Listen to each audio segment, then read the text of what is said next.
आता पाहूया अयोध्येत सुरू असलेल्या तयारी संदर्भातल्या टॉप 9 बातम्या।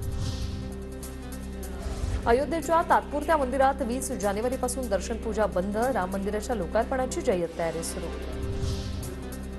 अयोध्येतील राम मंदिराचं काम युद्धपातळीवर सुरू, प्रशासनाकडून 24 तास कामाचा आढावा। जुन्या मंदिरातील श्रीरामाचे दर्शन घेण्यासाठी आतापासूनच भाविकांची मोठी गर्दी।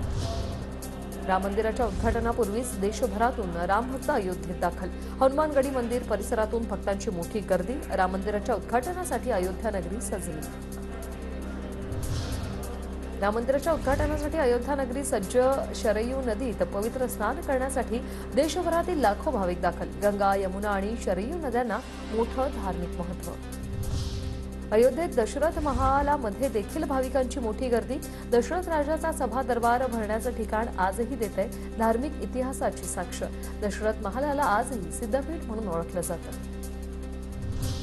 अयोध्या नगरीत भक्तांची रेलचेल वाढली, त्यामुळे पूजेचं साहित्य आणि प्रसादांची दुकानं सजली आहेत। हनुमानगढीमध्ये हनुमानाला आवडणाऱ्या प्रसादाची मोठ्या प्रमाणात होते विक्री।